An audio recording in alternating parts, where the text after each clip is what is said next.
As the delegates filed out of the chamber, Kate remained behind for a moment. 6 months ago, humanity had been facing extinction. Now they were leading a galactic government that included their former enemies. It wasn't perfect. No government ever was. But it was built on principles that offered hope for lasting peace. The Federation had turned on humanity expecting to destroy a weak and primitive species. Instead, they had awakened a force that would reshape the galaxy forever. Not through conquest or control, but through the simple revolutionary idea that all intelligent species deserve to be free. Humanity had faced destruction on a galactic scale and emerged victorious. But their greatest victory wasn't military. It was proving that there was a better way to organize galactic civilization. The Commonwealth would face challenges and setbacks, but it was built on a foundation strong. 6 months after the Battle of Earth, Admiral Kate Thompson stood in what had once been the Federation Council chambers on Zentara Prime. The ancient hall where alien leaders had plotted humanity's destruction now served as the headquarters for a very different kind of government. Instead of the cold, imposing architecture that the Federation had favored, the chamber was filled with representatives from dozens of species, all meeting as equals. "The vote is unanimous," announced Ambassador Laura King from the speakers. Podium. The Terran Commonwealth is officially established, with Earth as its capital and Admiral Thompson as its first Supreme Commander. Kate accepted the appointment with mixed feelings. She had never wanted to rule a galactic empire, but someone had to guide the transition from Federation tyranny to something better. At least the Commonwealth would be different. It would be based on choice, not conquest. "Thank you for your confidence," Kate said to the assembled delegates. "But let me be clear about what this means. The Commonwealth is not an empire. We're not here to replace Federation control with human control. We're here to ensure that no species ever again faces the choice between submission and extinction." In the audience, former Federation Admiral Helen Price sat with the other human delegates. She had spent months in detention after the war, expecting execution for her betrayal. Instead, she had been offered a chance to help build something better. The forgiveness still amazed her. "Admiral Thompson," called out Delegate Vex 9, the former Federation Council leader who now represented his species in the new government. "What guarantees do we have that humanity won't become what the Federation was? You have the most powerful military in the galaxy. What stops you from using it to enforce your will?" Kate had expected this question. "Because we've seen what happens when power corrupts," she replied. "The Federation started with good intentions, too. They wanted to bring peace and order to the galaxy, but they forgot that peace built on oppression isn't really peace at all." She gestured to the diverse crowd of delegates. "Look around this room. 6 months ago, most of your species were enemies or strangers. Now you're working together to build a government that serves everyone's interests. That's not because humans forced you to cooperate. It's because you chose to." Dr. Lisa Grant, now serving as the Commonwealth's chief scientist, stood up to address the assembly. "The Federation tried to control the galaxy through fear and superior technology. The Commonwealth will maintain its strength through cooperation and shared innovation. Every species that joins us contributes their knowledge and expertise to benefit everyone." The results were already visible throughout the galaxy. Former Federation worlds were experiencing an explosion of technological and cultural advancement. With the barriers between species removed, ideas flowed freely across star systems. Human engineering merged with alien science to create wonders that neither could have achieved alone.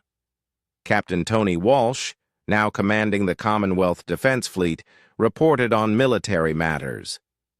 Our primary mission is protection, not conquest, he explained. We maintain strong defenses to prevent any return to the old ways, but our forces are built around voluntary cooperation between species. The military itself reflected this philosophy. Human ships served alongside alien vessels in integrated fleets. Former Federation officers like Helen Price worked side by side with the people they had once fought. The Commonwealth military was powerful, but it was also diverse and accountable to civilian leadership. "What about the species that refused to join the Commonwealth?" asked another delegate. Ambassador Laura King answered this question. Complete freedom of choice. Any species that wants to remain independent has that right, as long as they don't threaten others. We've signed mutual defense pacts with dozens of neutral worlds. They maintain their sovereignty while knowing they're protected from aggression. This was perhaps the most radical departure from Federation policy. The old government had demanded submission from every species it encountered. The Commonwealth offered protection without requiring membership. It was a gamble based on the belief that most species would choose cooperation over isolation when given a real choice. Dr. Ben Carter, broadcasting from the research station on Europa, provided an update on technological developments. The free exchange of knowledge has accelerated progress beyond our wildest expectations, he reported. We've developed faster-than-light communication, improved medical treatments for dozens of species, and energy systems that could power entire star systems. But the real measure of success wasn't technological, it was social. Throughout the galaxy, species that had been enemies for centuries were learning to work together. Trade routes that had been closed for political reasons were reopening. Cultural exchanges were creating new forms of art and music that blended traditions from across the galaxy. On New Terra, Captain Ryan Bell was overseeing the reconstruction of the colony that had been humanity's first major loss in the war. But instead of simply rebuilding what had been destroyed, the colony was becoming something new. Alien refugees who had fled Federation oppression were settling alongside the returning human population. "It's not the same place it was before the war," Ryan reported to Kate during one of their regular communications. "It's better. We have Andromedan architects designing buildings that can withstand any natural disaster. Centauri engineers are developing farming techniques that will triple our food production. Even some former Federation species are contributing to the reconstruction. Colonel Jennifer Hayes, now serving as the Commonwealth's military liaison to former Federation worlds, was helping to maintain order during the transition. The biggest challenge isn't military," she reported. "It's convincing people that the old system is really gone. Some species have been under Federation control for so long that they don't know how to live free." This was the Commonwealth's greatest challenge. After 1,000 years of Federation rule, many species had forgotten how to govern themselves. They needed time and support to redevelop their own institutions and traditions. The Commonwealth provided that support without trying to impose human values or systems. Engineer Sam Wilson, now heading the Commonwealth's technology sharing program, had perhaps the most optimistic report. "We're seeing innovation at a rate that should be impossible," he told the assembly. "When you remove artificial barriers between species, when you let knowledge flow freely, amazing things happen." His projects included joint research stations where scientists from dozens of species worked together, technology transfer programs that helped less advanced worlds catch up, and communication networks that allowed instant collaboration across the galaxy. Fighter pilot Jenny Cole, now training the next generation of Commonwealth pilots, represented the military's evolution. "Our pilots come from 40 different species," she reported. They fly ships designed with technology from dozens of worlds. Most importantly, they all understand that they're not fighting for conquest or control. They're fighting to protect freedom. The Commonwealth military had proven its worth several times already. When pirate fleets tried to take advantage of the post-war chaos, Commonwealth forces responded quickly and effectively. When a plague threatened to devastate several worlds, Commonwealth medical ships provided aid without demanding political concessions. When natural disasters struck, Commonwealth rescue teams arrived regardless of the victims' political affiliations. As the assembly session continued, Kate looked around the chamber and marveled at what they had built. The Federation Council had been a place where powerful species dominated weaker ones. The Commonwealth Assembly was a place where every voice mattered, regardless of how small or primitive their civilization might seem. "The old galaxy is gone," Kate said in her closing address. "The Federation tried to build order through fear and control. They failed because fear breeds rebellion and control stifles the very innovation that drives progress. The Commonwealth succeeds because it's built on trust and voluntary cooperation." She gestured to the Commonwealth flag that hung behind the speaker's podium. Instead of the Federation's symbol of unity through submission, it showed dozens of different species standing together as equals. "This flag doesn't represent human dominance over the galaxy," Kate continued. "It represents the choice to work together for everyone's benefit. It represents the idea that diversity makes us stronger, not weaker. It represents hope for a future where no species has to choose between freedom and survival." Federation Supreme Commander Zeth Carr stood in the command center of his flagship, the Universal Dominion, and stared at the holographic display showing 17 different star systems in chaos.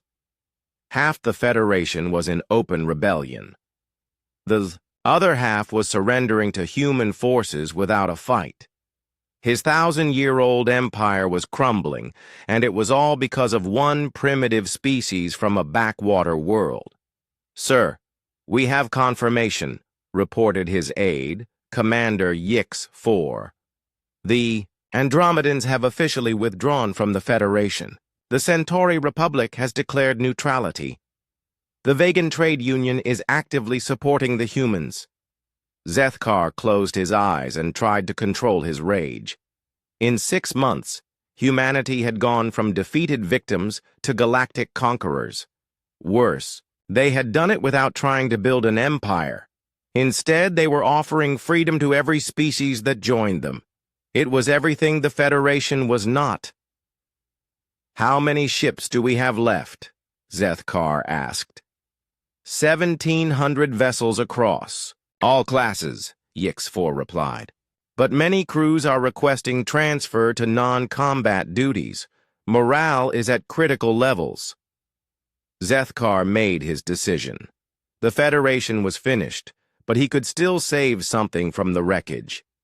If he could destroy Earth and the human leadership, the rebellion might collapse.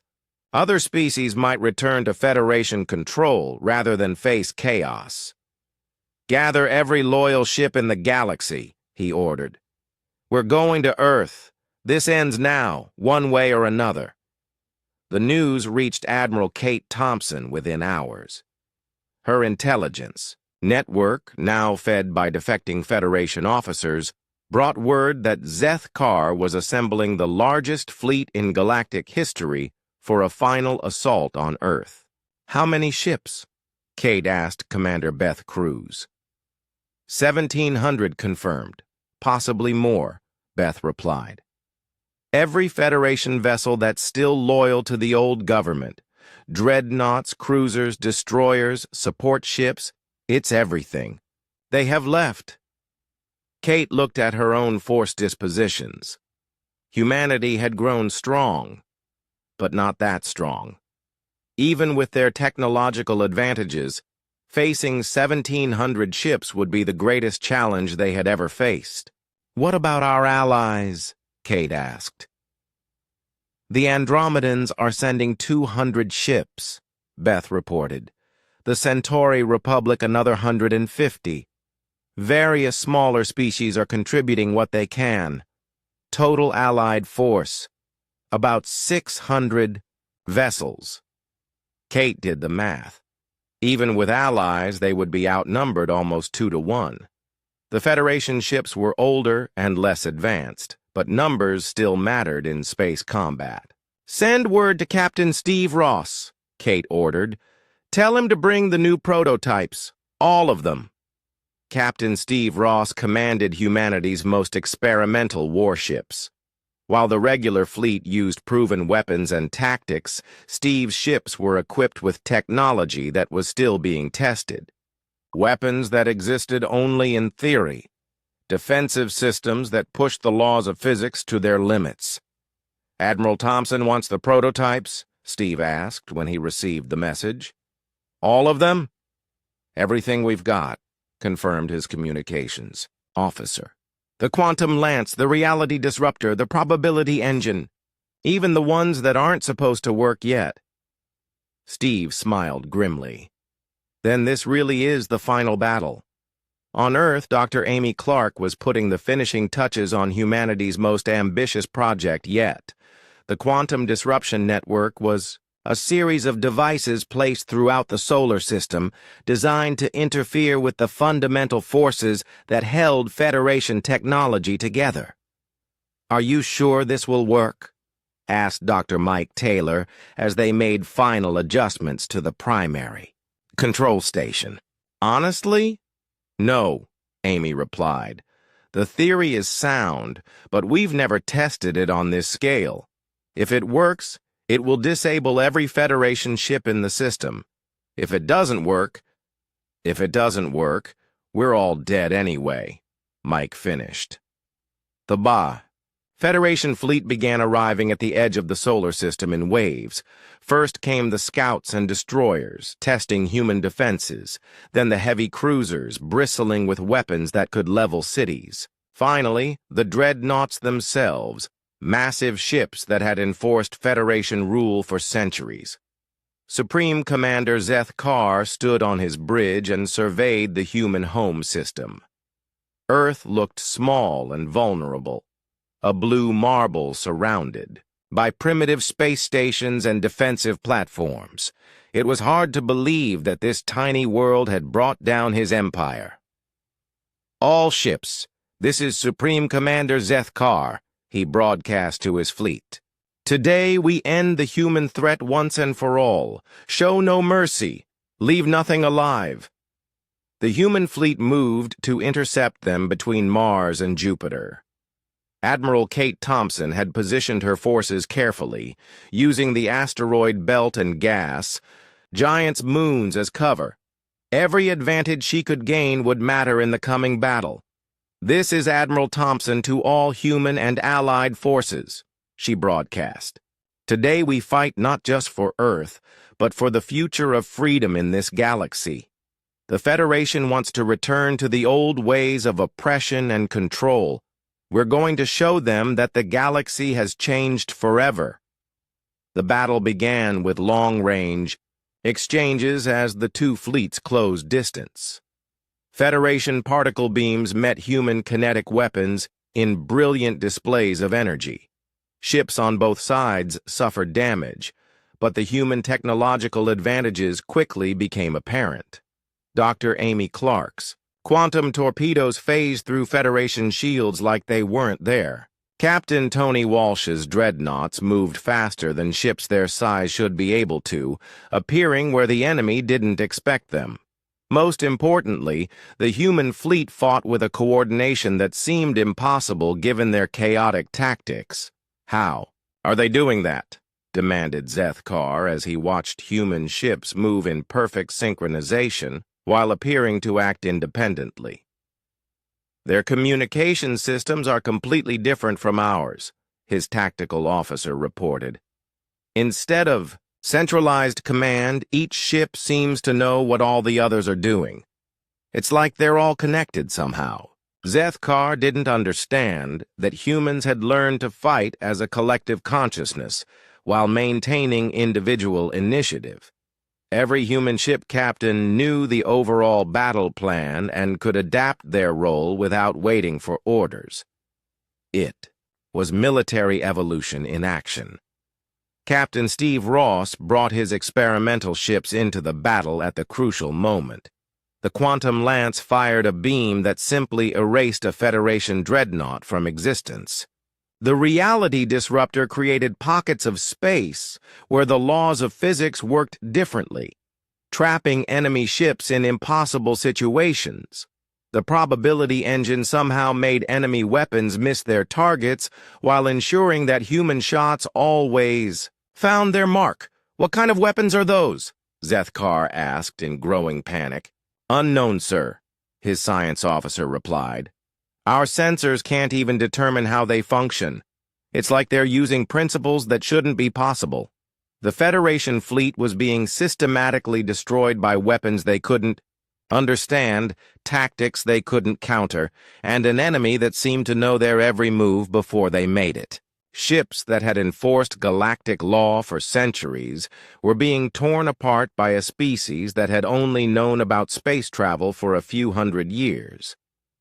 But Zethkar had one last card to play. Deep in his flagship's core was a weapon that the Federation had never used in combat. The Galactic Devastator was designed to sterilize entire star systems, destroying not just planets, but everything in the target area. "Activate the Devastator," he ordered. "Sir, that weapon is untested," his weapons officer protested. "It could destroy our own fleet along with the humans."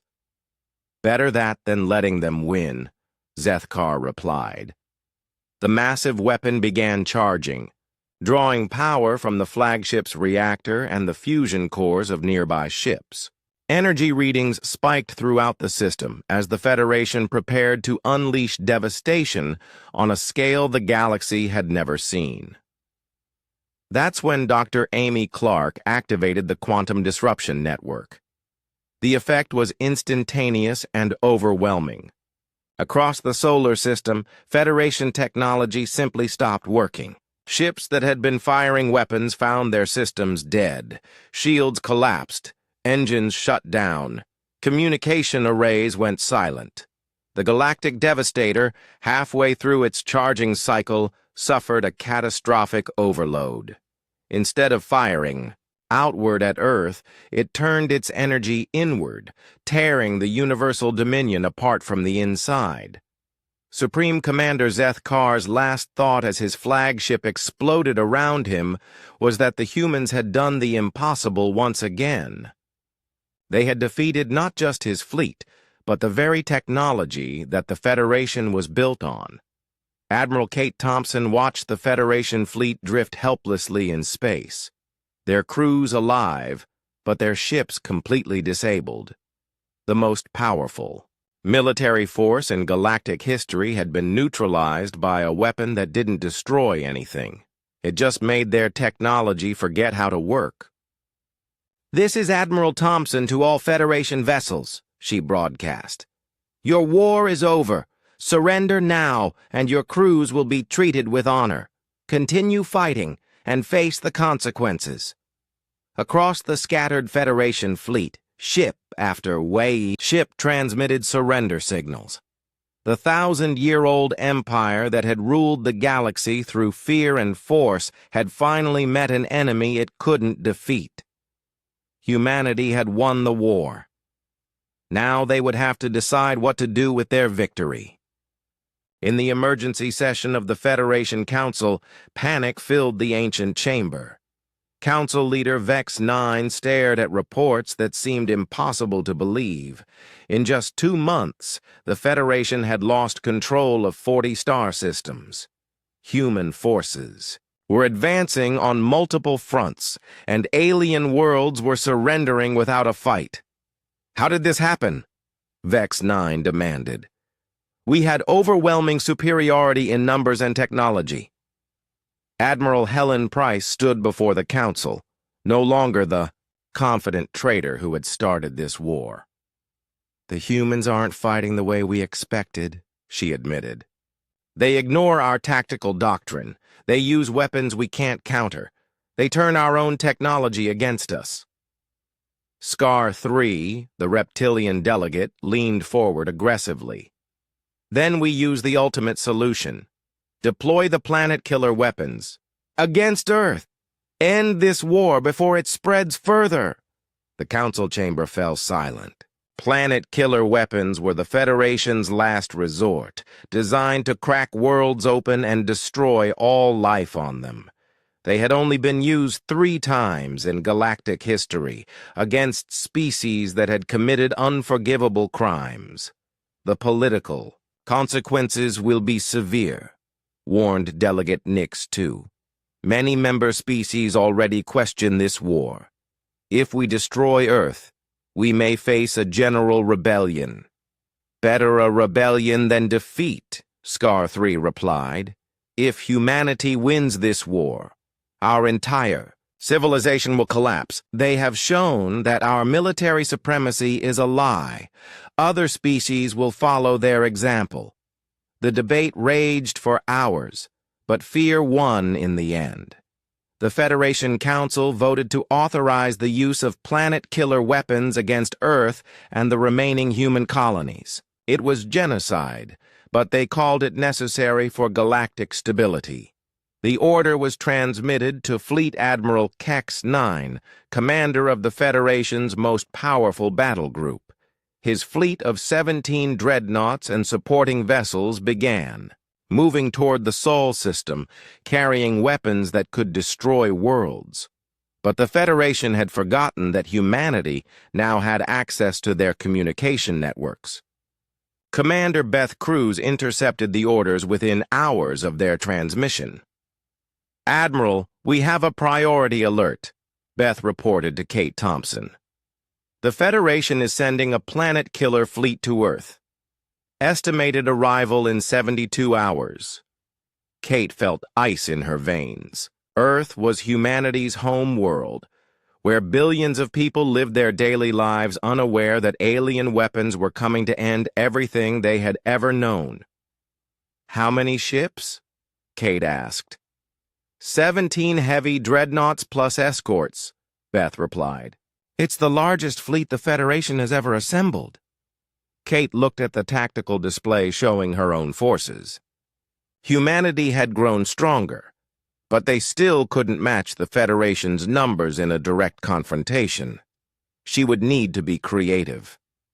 "Send emergency signals to all human fleets," Kate ordered. "Every ship, every weapon, every pilot, everything. We have converges on Earth. And get me Captain Jenny Cole." Pilot Jenny Cole was leading a patrol near Jupiter when she received the emergency orders. Her fighter squadron was tasked with intercepting the Federation fleet before it could reach Earth. It seemed like a suicide mission, fighters against dreadnoughts. But Jenny had learned not to underestimate human ingenuity. "Listen up, people," she told her pilots over the squadron channel. "We're not trying to destroy their fleet. We're trying to delay them long enough for Admiral Thompson to get the main force into position." The Federation fleet came out of hyperspace at the edge of the solar system, their massive ships glowing with the power of weapons that could crack planets. Fleet Admiral Kex 9 expected to face token resistance before completing his mission to destroy humanity's home world. Instead, he found Jenny Cole and 300 human fighters waiting for him. The fighters attacked in waves using tactics that the Federation had never seen before. Instead of engaging the dreadnoughts directly, they targeted the fleet's support vessels. Fuel tankers exploded in brilliant fireballs. Communication ships were crippled by precision strikes. Supply vessels were torn apart by coordinated attacks. "These are just fighters," Kex 9 told his fleet commanders. "Continue toward Earth. Ignore them." But the fighters weren't just attacking. They were herding the Federation fleet into a specific formation. Jenny Cole had studied the planet-killer weapons and discovered their weakness.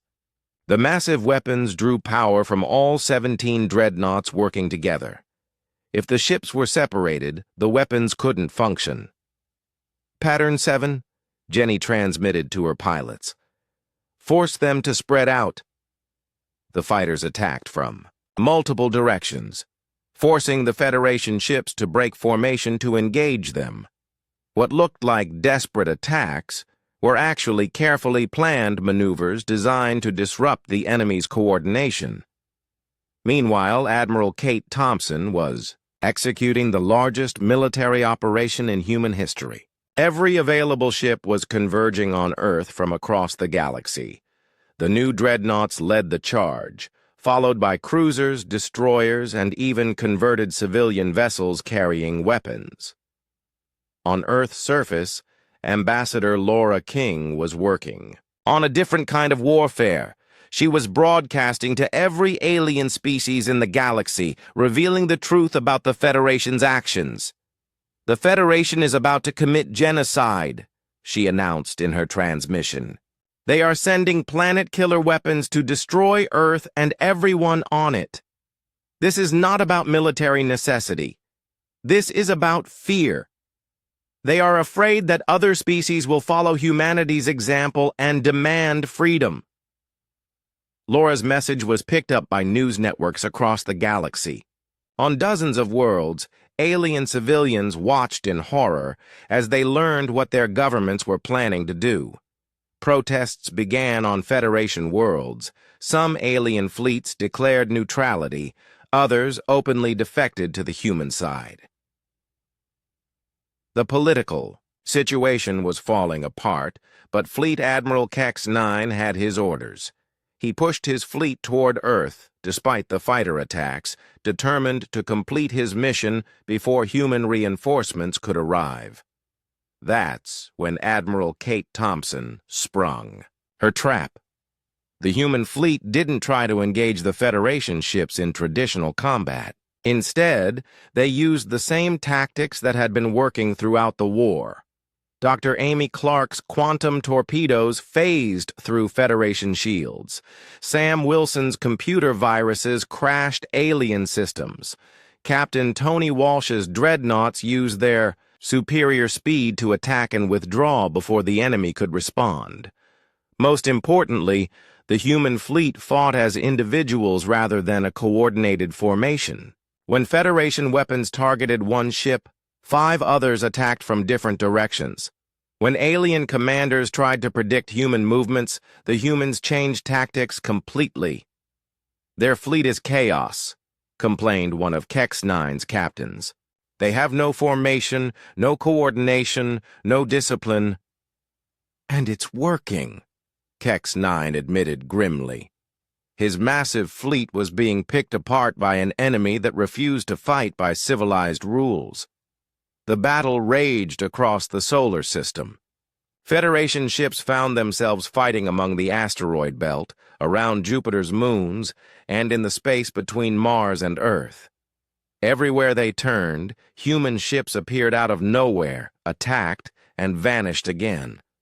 Jenny Cole's fighters continued their hit-and-run attacks, preventing the Federation fleet from reforming into planet-killer formation. Every time the alien ships tried to coordinate their weapons, the fighters would strike at their communications or targeting systems. "Admiral, we're taking heavy casualties," reported one of Kex 9's commanders. "The humans are using weapons we can't defend against. Our shields are useless against their quantum torpedoes." Kex 9 watched his fleet being destroyed piece by piece. The humans were outnumbered 3-1, but they were winning through superior technology and unconventional tactics. "Sir, we're receiving a transmission from the human fleet," his communications. "Officer reported. Put it through," Kex 9 ordered. Admiral Kate Thompson's face appeared on the screen. "Fleet Admiral Kex 9. This is Admiral Thompson of the Terran Navy. You came here to destroy our world. Instead, you're about to lose your entire fleet. I'm offering you one chance to surrender." Kex 9 looked around his bridge at the damage reports. The casualty lists, the tactical displays showing his forces in retreat. The Federation's most powerful fleet was being defeated by a species they had dismissed as primitive. "What are your terms?" he asked quietly. "Complete surrender," Kate replied. "Your ships, your weapons, your personnel. In return, your crews will be treated according to the laws of war." Kex 9 made the hardest decision of his military career. "I accept your terms." As Federation ships powered down their weapons and prepared for surrender, the news spread across the galaxy. The Federation's ultimate weapon had been defeated. Their most powerful fleet had surrendered to humanity. The species they had tried to destroy was now the dominant military force in the galaxy. In the Federation Council chambers, the alien leaders watched their civilization collapse. They had started a war to maintain their power, and instead, they had destroyed everything they had built over thousands of years. Humanity had survived their greatest test. Now the galaxy would learn what happened when you turned the prey into the predator. Commander Beth Cruz crouched behind the control console of the Federation command ship Galactic Authority as plasma bolts flew over her head. Her assault team had been fighting their way through the massive vessel for 3 hours, and they were finally closing in on the bridge. "Charges set on the blast doors," reported Sergeant Tim Cooper through her helmet radio. "Ready to breach on your order, Commander." Beth checked her weapons one more time. This was the most important mission of the war so far. The Galactic Authority was the Federation's primary command vessel for this sector. If they could capture it intact, they would have access to Federation military networks and strategic plans. "Blow the doors," she ordered. The explosion filled the corridor with smoke and debris. Beth and her team rushed through the gap into the ship's bridge. Federation. Officers scrambled for weapons, but they were too slow. Within seconds, Beth's soldiers had control of the command center. The Federation captain, a tall reptilian alien named Zask 7, raised his hands in surrender. "You cannot hope to hold this ship," he said in accented English. "Federation reinforcements are already on the way." "We don't need to hold it long," Beth replied. "We just need to download your databases." She nodded to her technical specialist, who began connecting human computers to the Federation systems. What they found was even better than they had hoped. The Galactic Authority wasn't just a command ship. It was a mobile intelligence center. Its computers contained detailed files on every Federation military unit, complete fleet dispositions, supply line routes, and most importantly, the plans for future attacks on human worlds. "Commander, you need to see this," called the tech specialist. "They have files on Operation Final Solution. They're planning to use planet-killer weapons against Earth." Beth felt cold as she read the data. The Federation wasn't just trying to control humanity anymore. They were planning genocide. But now, humanity knew about it, and they could prepare. Meanwhile, Dr. Joe Reed was making his own discoveries in a captured Federation research facility on Kepler 442b. The mining world had been liberated 2 days earlier by Captain Luke Adams and his growing fleet of human raiders. What Joe found in the Federation computers changed everything they thought they knew about their enemies. "Their technology isn't as advanced as we thought," Joe explained to Admiral Kate Thompson during a secured transmission. "It's just old, really, really old. They've been using the same basic designs for thousands of years because they work, not because they're the best possible solutions." "What does that mean for us?" Kate asked from her flagship. "It means they have massive blind spots," Joe replied. "They've never had to innovate because they've never faced a real threat. Their ships are designed to fight other Federation ships using Federation tactics. They don't know how to handle an enemy that thinks differently." Joe pulled up technical specifications on his screen. Look at this. Their shield generators are incredibly powerful, but they're designed to stop energy weapons and slow-moving projectiles. Our kinetic weapons move too fast for their shields to track. Their computers are amazing for processing vast amounts of data, but they're completely centralized. Take out the main node and the entire system crashes. Kate smiled as she understood the implications. They built their technology for a galaxy where everyone followed the same rules, but humans don't follow their rules. The liberation of Kepler 442b had been a perfect example of human tactical innovation. Instead of attacking the Federation occupation force directly, Captain Luke Adams had used the planet's mining equipment against them. Massive ore haulers became kinetic weapons. Industrial excavators tore through alien fortifications. Mining. Charges brought down Federation communications towers. The aliens had superior weapons and training, but they had never faced an enemy that turned civilian infrastructure into military assets. Within 6 hours, the Federation garrison was in full retreat. Captain Dan Foster was leading the evacuation of the human prisoners when he made another important discovery. In the Federation prison camps, he found not just humans, but aliens. From a dozen different species. "Who are you people?" he asked a group of insectoid aliens in one of the cells. "We are the Zephyrians," replied their leader through a translation device. "We refuse to participate in the attack on your species. The Federation has declared us traitors." Dan realized that humanity wasn't alone. The Federation's attack had created cracks in their alliance. Some species were beginning to question their leader's decisions. "How many species oppose this war?" Dan asked. "More than the Federation admits," the Zephyrian replied. "Many believe that attacking humanity was wrong. Some have secretly been providing intelligence to your forces. This was crucial information. The Federation wasn't as united as they appeared. The war was creating political problems for their leaders, and humanity could exploit those divisions." Fighter. Pilot Jenny Cole was discovering Federation weaknesses from a different perspective.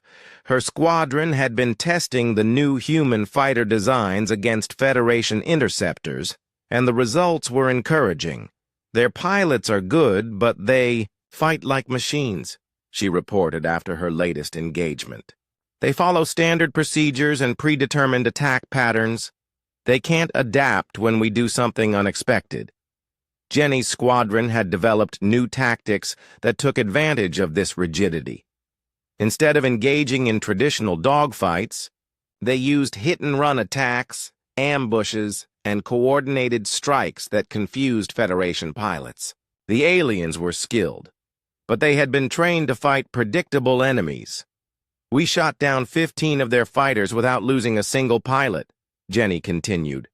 "They kept trying to engage us in formation combat, but we scattered and attacked from multiple directions. They didn't know how to respond."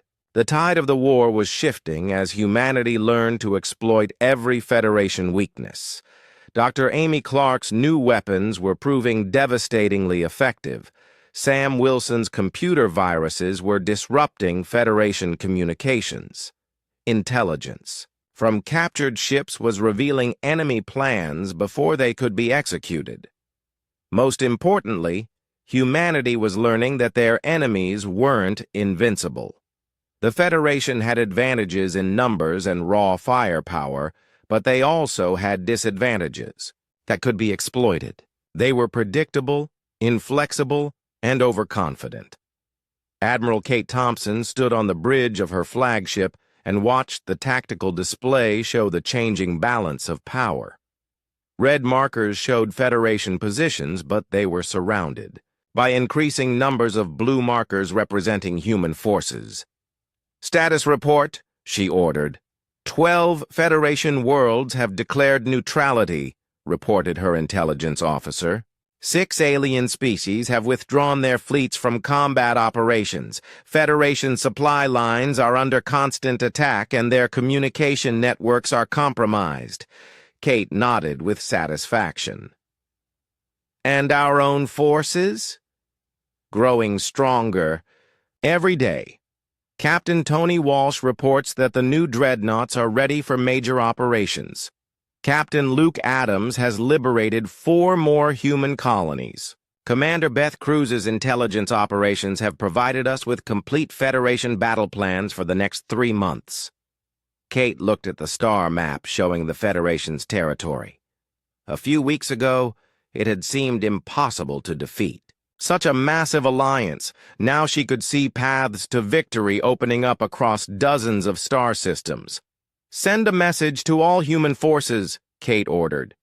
Phase 2 begins now. We're done playing defense. It's time to take the fight to them. The Federation had started this war expecting quick victory over a primitive species. Instead, they found themselves fighting an enemy that grew stronger with every battle. Humanity was no longer the naive junior member of galactic civilization. They were becoming something new, something dangerous, something that the galaxy had never seen before. The hunters were about to become the hunted, and the Federation was about to learn that they had awakened the wrong species. Dr. Nina Ross stood in a facility that officially didn't exist. Hidden deep inside Earth's moon, the massive underground complex stretched for kilometers in every direction. Rows of warships filled the construction bays, their hulls gleaming, with metal that the Federation had never seen before. Admiral Thompson, welcome to Project Prometheus, Nina said as Kate Thompson stepped off the transport ship. I think it's time you saw what we've really been building. Kate had known about the project in general terms, but seeing it was something else entirely. The ships were larger than anything in the Federation fleet, and they looked like nothing she had ever seen before. Angular, aggressive, and somehow alien, despite being built by human hands. How long has this been going on? Kate asked. Since day 1 of our Federation membership, replied Director Paul Green as he joined them. President Martinez authorized it the day after our first meeting with the Alien Council. She said we needed insurance just in case. Kate shook her head in amazement. You've been building a secret fleet for 5 years? Not just ships, Nina said, leading them deeper into the facility. We've been developing weapons, tactics, and strategies based on every piece of information we could gather about the Federation. While they were studying us, we were studying them right back. They entered a massive command center where hundreds of engineers and scientists worked at stations filled with data about Federation technology, battle tactics, and fleet movements. Maps of alien worlds covered the walls, marked with detailed analyses of defenses and weak points. We knew this day might come, Paul explained. Humans have a saying, hope for the best, prepare for the worst. Well, we hoped for peace, but we prepared for war. Captain Tony Walsh stood in the command center of humanity's first dreadnought-class warship, the Terra's Wrath. The bridge was like nothing that existed in the Federation fleet. Instead of the smooth, curved lines that aliens preferred, everything was angular and efficient. Banks of weapons controls lined the walls, each one capable of unleashing destruction on a scale the Federation couldn't imagine. Captain, all systems are online, reported his weapons officer, Lieutenant Dan Foster. The quantum torpedo tubes are loaded and ready. Tony nodded, looking at the tactical display that showed Federation positions throughout the galaxy. They want to see what humans are capable of when we're threatened. Let's show them. The Terra's Wrath was just the first of 12 dreadnoughts that had been built in secret over the past 5 years. Each one was armed with weapons that used principles the Federation considered impossible. Quantum torpedoes that could phase, through shields. Plasma cannons that drew power directly from a ship's reactor core. Kinetic weapons that fired projectiles at significant fractions of light speed. But the ships themselves were only part of Project Prometheus. In another section of the lunar facility, Dr. Amy Clark was putting the finishing touches on something even more revolutionary. The Federation thinks their technology is superior because it's older, she explained to a group of military officers. But older doesn't always mean better. They've been using the same basic designs for thousands of years. We've been improving ours for 5 years specifically to counter theirs. She activated a holographic display showing a Federation cruiser. Their shields work by deflecting energy and matter around the ship. Very effective against conventional weapons. But our quantum torpedoes don't follow conventional physics. They exist in a state of quantum superposition until the moment of impact. The shields can't deflect something that isn't entirely there.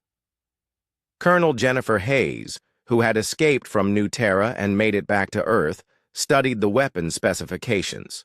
How many ships can we equip with these weapons? All of them, Amy replied. We've been building them as fast as we could build ships. Every human vessel in the fleet can be upgraded within 48 hours. The revelation spread through humanity's scattered forces like wildfire. Hidden manufacturing plants on Mars began producing the new weapons. Secret research stations started transmitting upgraded tactical data. Supply ships that looked like ordinary civilian vessels revealed themselves to be carrying military hardware that could change the balance of power in the galaxy. Engineer Sam Wilson, still working with captured Federation technology, made another breakthrough. "I've figured out how to hack their communication networks," he announced from his makeshift laboratory on the asteroid base. Every Federation ship uses the same basic communication protocols. If we can get close enough to upload this virus, we can take control of their entire fleet. Admiral Kate Thompson received the reports with growing excitement. Humanity wasn't just fighting back.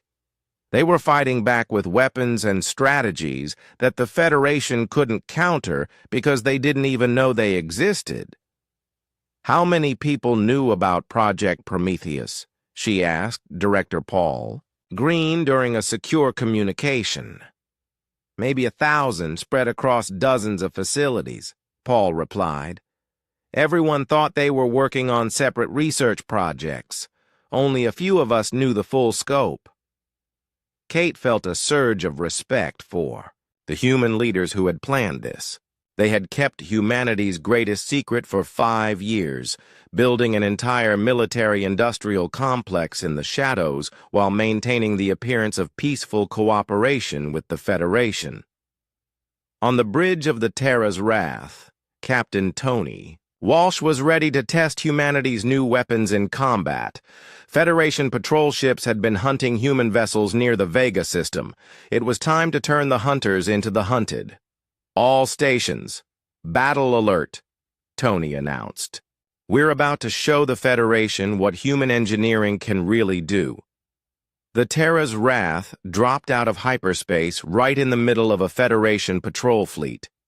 5 cruisers and a dozen smaller ships suddenly found themselves facing something they had never seen before. A human dreadnought armed with impossible weapons. "Unknown vessel, you will surrender immediately," came the transmission from the Federation fleet commander. Tony smiled. "This is Captain Tony Walsh of the Terran Navy ship Terra's Wrath. You attacked our worlds, captured our people, and betrayed our trust. Now you get to see what happens when you make humanity angry." The battle lasted less than 10 minutes. The Federation ships fired everything they had at the Terra's Wrath, but their weapons couldn't penetrate the new human shields. Meanwhile, quantum torpedoes phased through Federation defenses like they weren't there. Plasma cannons cut through alien armor like paper. Kinetic weapons struck with the force of small asteroids. When it was over, the Federation patrol fleet was drifting wreckage. The Terra's wrath hadn't even been scratched. "Send a message to all Federation forces," Tony ordered. "Humanity is no longer the species you thought you knew. We've been preparing for this day since we joined your alliance. You wanted to see what we're capable of when we're threatened. This is just the beginning." Across the galaxy, Federation commanders received the battle reports with growing alarm. The humans had weapons that their science said were impossible, ships that were more advanced than anything in the Federation fleet.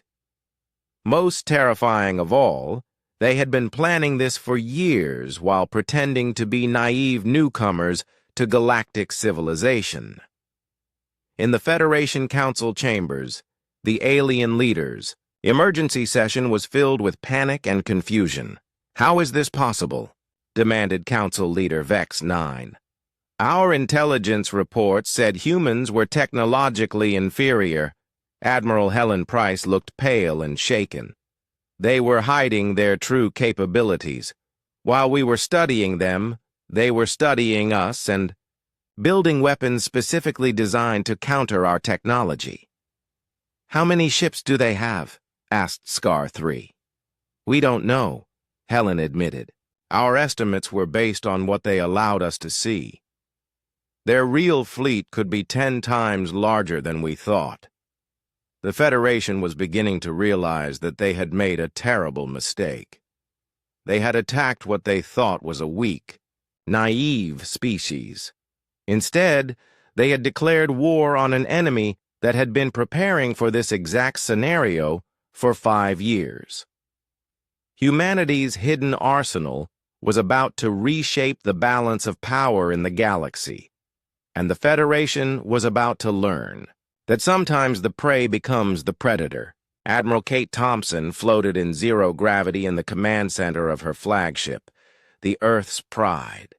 Around her, holographic displays showed the scattered remnants of humanity's fleet. 12 colonies attacked, 6 occupied, thousands of humans, dead or captured. It looked like a disaster, but Kate saw something else in the data.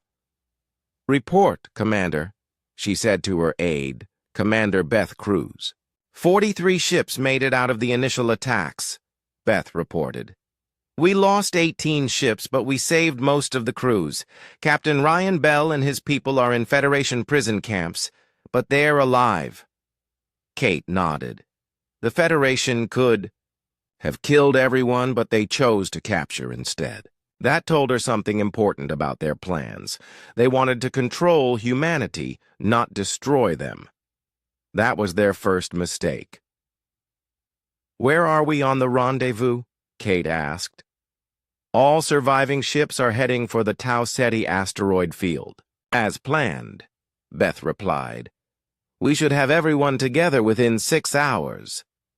Kate smiled grimly. The Federation thought they knew everything about human military planning. But they had missed something crucial. Humans had been preparing for this possibility since the day they joined the Federation.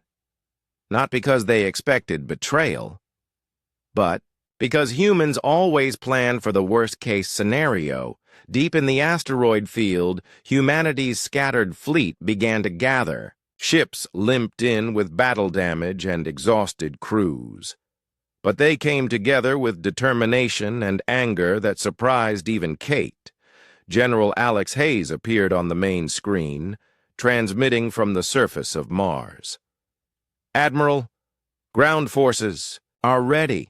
Every human world still under our control is now a fortress. The Federation wants a fight, they'll get one." "What about the occupied colonies?" Kate asked. "We're already in contact with resistance fighters," Alex replied. "Captain Ryan Bell got a message through before his surrender. Our people are organized and ready to cause trouble behind enemy lines." Kate felt a surge of pride. Humans didn't just fight. They adapted.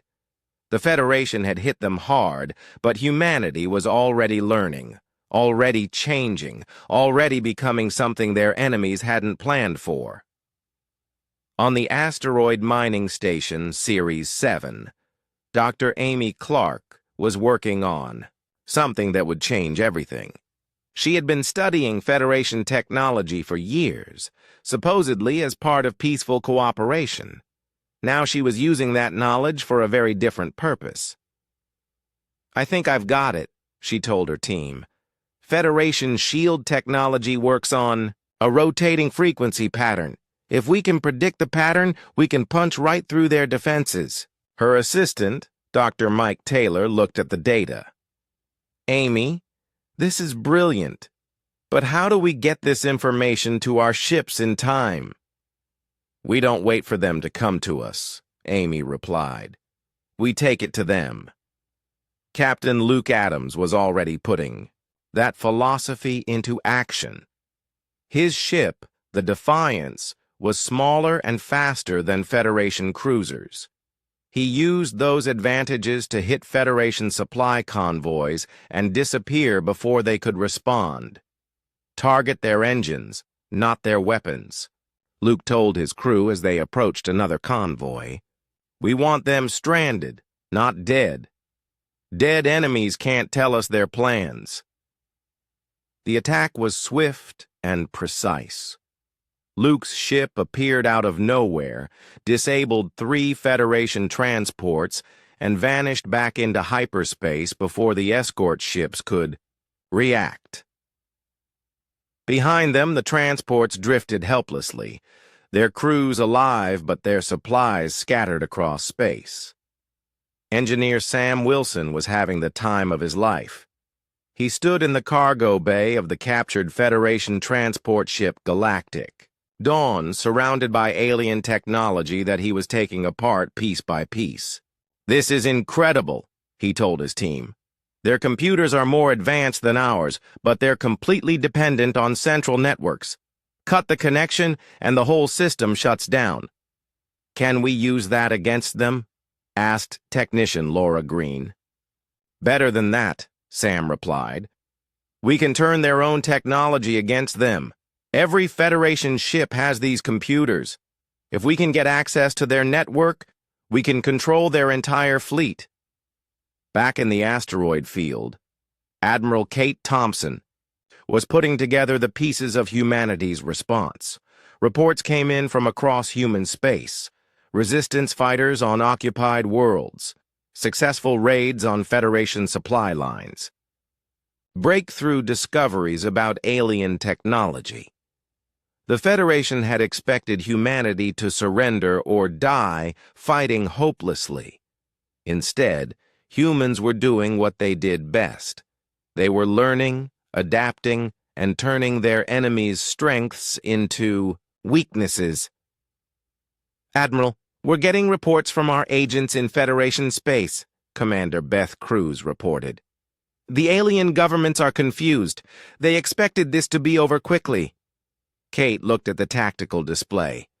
Federation forces were spread thin across dozens of star systems, trying to hold captured worlds and hunt down human ships at the same time.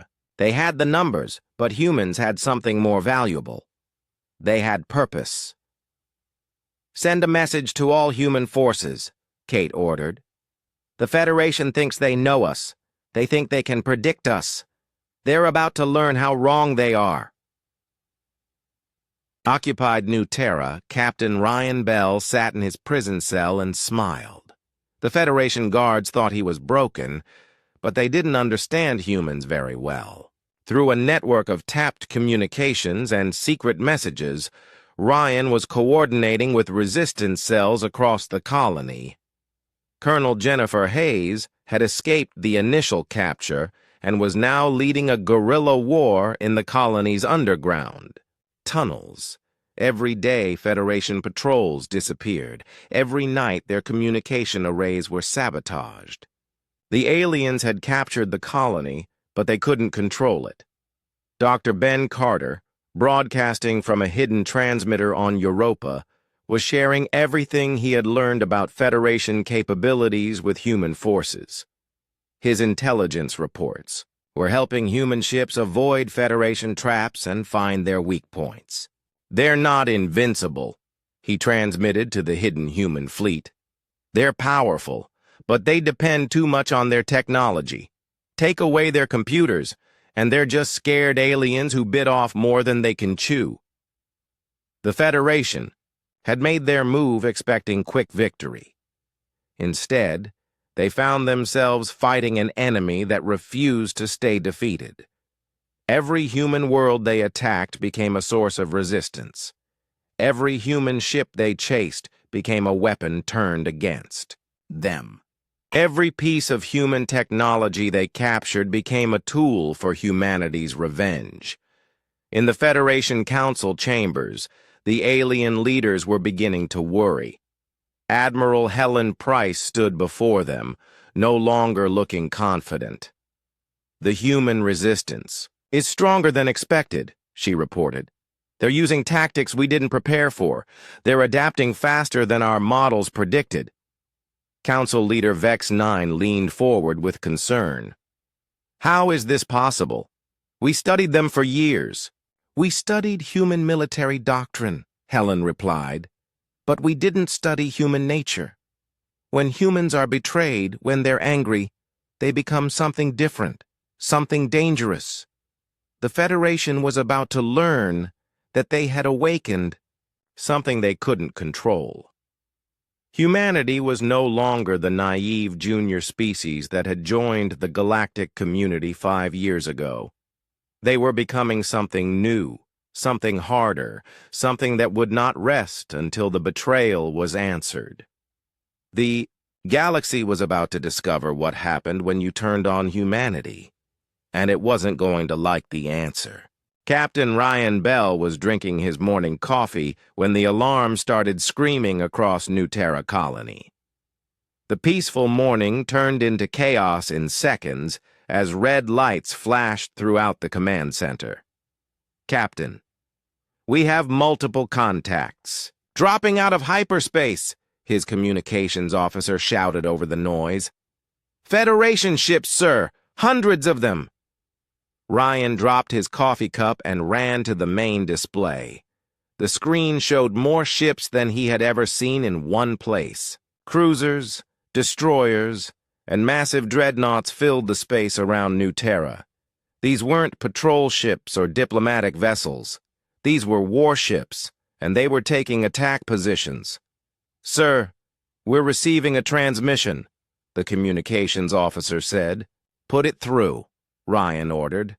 A familiar face appeared on the screen. Admiral Helen Price, the human who had joined the Federation fleet years ago. Ryan had met her once at a ceremony on Earth. Now she looked cold and distant. "Colony Administrator." "Bell," Helen said formally, "by order of the Federation Council, New Terra Colony is now under Federation control. You will surrender all weapons and submit to occupation immediately." "Admiral Price, what the hell is going on?" Ryan demanded. "We're Federation members. You can't just attack us." "Humanity has been reclassified as a restricted species," Helen replied. "You have 10 minutes to surrender, or we will take the colony by force." The transmission ended, leaving Ryan staring at a blank screen. Around him, his staff looked shocked and confused. New Terra was home to 3 million humans. It was their largest colony outside the Sol system. The idea that the Federation would attack it was impossible to believe. "Sir, what are your orders?" asked Lieutenant Commander Sarah Mills. Ryan's mind raced. New Terra had some defensive weapons, but nothing that could stand against a Federation fleet. Still, he couldn't just surrender 3 million people to an enemy that had pretended to be their friend. "Activate all defense systems," he ordered. "Send emergency signals to Earth and all human colonies, and get me Colonel Jennifer Hayes on the ground forces." Across the galaxy, similar scenes were playing out on 12 different worlds. On Kepler 442b, Lieutenant Sophie Martinez was leading the evacuation of the mining colony when Federation dropships appeared in the sky. "Move! Move! Move!" Sophie shouted as civilians ran for the transport ships. The mining world had only 50,000 people, but they were scattered across dozens of mining sites. Getting everyone to safety would take hours they didn't have. Federation fighters screamed overhead, strafing the mining equipment but not targeting civilians yet. Sophie realized they wanted the mining operation intact. They weren't here to destroy everything. They were here to steal it. "Lieutenant, we can't get everyone out in time," reported Sergeant Tim Cooper. "The last transport can only take half. The people from Site 7. Sophie made a quick decision. "Load the families first. Anyone who can fight stays behind. We'll buy them time." On Europa, Dr. Ben Carter was having the worst day of his scientific career.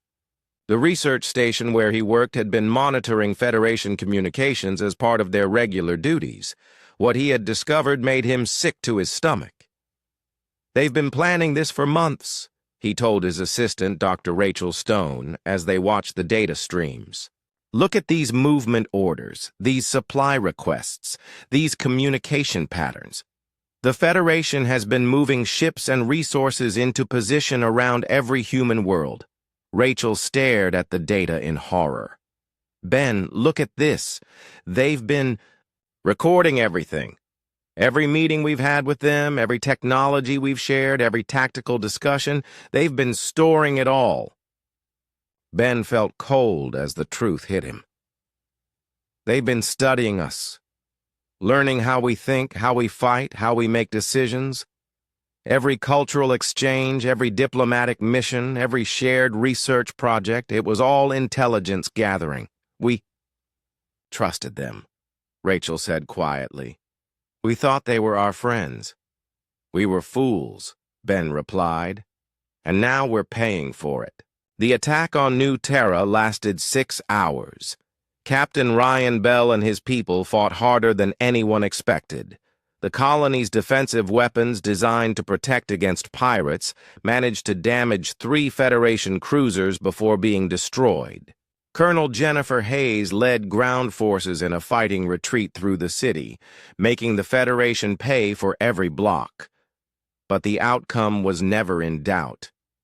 When the Federation brought in their heavy weapons, the colony's defenses crumbled. Ryan made the hardest decision of his life and ordered a surrender to save civilian lives. As Federation soldiers marched through New Terra's streets, Ryan watched from his command center window. The soldiers weren't celebrating. They looked uncomfortable, even ashamed. Many of them had worked alongside humans for years. Now they were occupying human homes and arresting human families. On Kepler 442b, Lieutenant Sophie Martinez managed to evacuate most of the civilians, but at a terrible cost. Half her security force was killed or captured, holding the Federation forces back. As her transport ship lifted off, she watched Federation soldiers take control of the mining facilities that humans had built with their own hands. Dr. Ben Carter managed to get his data to Earth before Federation forces took the Europa research station. His message was simple, but devastating. They knew everything. They planned everything. We walked into their trap with our eyes closed. The news spread through human space like wildfire. 12 colonies attacked simultaneously. Thousands of humans killed or captured. The Federation, their supposed allies and protectors, had become their enemies overnight. On Earth, the government went into emergency session. Fleet Admiral Kate Thompson took command of all human military forces. General Alex Hayes began mobilizing every soldier, every ship, every weapon humanity possessed, but the damage was done. The Federation had planned their attack perfectly. They had used humanity's trust against them, turned their openness into weakness, and struck when humans were most vulnerable. In the halls of the Federation Council, the alien leaders watched the reports with satisfaction. Humanity was learning its place in the galaxy. They would be controlled, restricted, made safe. What they didn't understand was that they had just made the worst mistake in galactic history.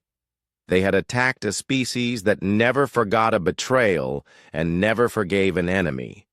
Humanity was down, but they were far from defeated. And when they got back up, the galaxy would never be the same. The war had begun, and the Federation was about to learn what humans were really capable of when they were angry. Dr. Lisa Grant looked out the viewport of the research vessel Horizon's Edge and smiled. The stars had never looked more beautiful than they did now, knowing that humanity was finally part of something bigger. For 5 years, humans had been members of the Galactic Federation, and every day brought new wonders.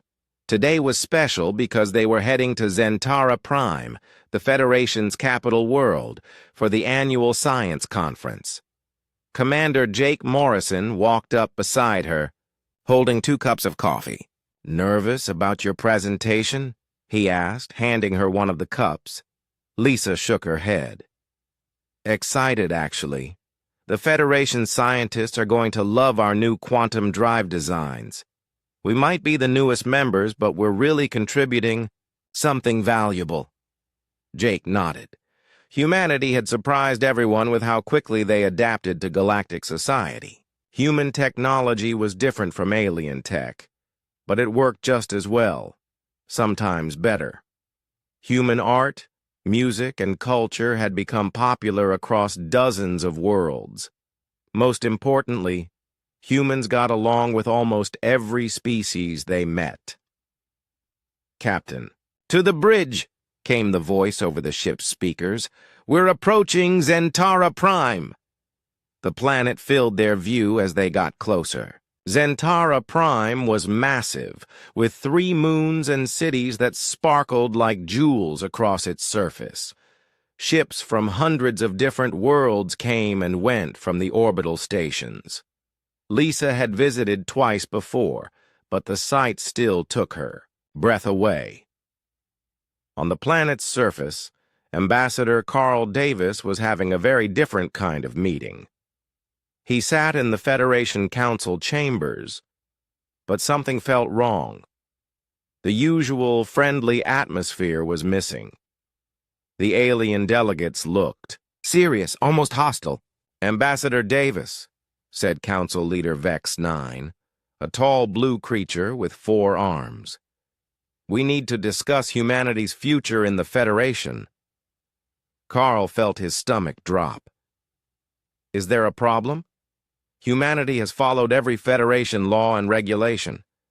We've contributed technology, resources, and personnel to joint projects." "That is exactly the problem," Vex 9 replied. "Humanity advances too quickly. In 5 years, you have made technological leaps that took other species centuries. Your people are unpredictable. They take risks that endanger themselves and others." Another delegate, a reptilian being called Scar 3, leaned forward.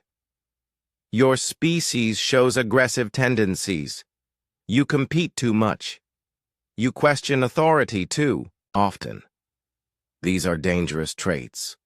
Carl couldn't believe what he was hearing. "Humanity has never attacked another Federation member. We've helped defend worlds from pirates and natural disasters. We've shared everything we've learned." "Yes," said Vex 9, "and that sharing has given us insight into human capabilities. We have studied your history, your wars, your technology. We have concluded that humanity represents a long-term threat to galactic stability." The chamber fell silent. Carl felt cold despite the warm air. "What are you saying?" "The Federation Council has voted," Vex 9 announced. "Humanity is now classified as a restricted species. You will submit to complete technological oversight. Your population growth will be controlled. Your military will be disbanded. Federation governors will oversee all human worlds." "And if we refuse?" Carl asked. though he already knew the answer. Then you will be removed from the galaxy, Scar 3 said simply. At that moment, Admiral Helen Price of the Federation fleet entered the chamber. She was human, but she wore Federation colors now. Carl had known her for years, had trusted her. The betrayal hit him like a physical blow. "Hello, Carl," Helen said coldly. "I'm here to make the Federation's position clear. Humanity has 72 hours to begin compliance. If you refuse, Federation forces will take control of all human worlds by force." "Helen, you can't be serious," Carl said. "You're human. These are your people." "I serve the greater good of the galaxy now," Helen replied. "Humanity needs to learn its place. We're too dangerous to be left free." Carl stood up slowly. "How long? Have you been planning this?" "Since the day we joined," Helen said. "Every cultural exchange, every shared technology, every diplomatic mission, we've been studying you, learning your weaknesses, preparing for this moment." The truth hit Carl like a hammer. Every friendship they'd made, every collaboration, every act of trust, it had all been a lie. The Federation had never seen humanity as partners. They had seen them as a threat to be neutralized. "The Federation has been generous," Vex 9 said. "We could have simply destroyed you. Instead, we offer you a chance to survive under our guidance." Carl looked around the chamber at faces that had once seemed friendly. Now he saw only calculation and fear. They were afraid of humanity, and that fear had turned to hatred. "I need to contact Earth," Carl said. "Communications to human worlds have been restricted," Helen said. "You cannot warn them. Compliance begins now, or the consequences begin now." Carl realized the trap was already closing. Federation ships were probably already moving toward human space. This meeting wasn't a negotiation. It was just them telling him what had already been decided. But they had made one mistake. They thought Carl would just accept this. They thought humans would just give up. They didn't understand humans at all. "I understand," Carl said quietly. "May I have a few hours to consider the terms?"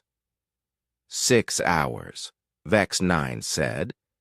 "Then we expect your answer." As Carl left the chamber, his mind was racing. He couldn't contact Earth directly, but there were other ways. Humans had learned to be creative in the 5 years since joining the Federation. They had made friends among other species, built secret communication networks, prepared for emergencies. The Federation thought they knew everything about humanity. They thought their studies and spies had revealed all human secrets. They were about to learn how wrong they were. Carl walked through the corridors of the Federation capital, past statues of peace and cooperation, past symbols of unity among the stars. All lies. All of it had been lies from the beginning. But humanity was not defenseless. They were not helpless. The Federation had made the biggest mistake in galactic history. They had turned on humanity. And humanity would not forgive that betrayal. Carl reached his quarters and activated a hidden communication device. It was time to send a message that would change everything. The Federation wanted to see what humans were capable of when they were threatened. They were about to find out.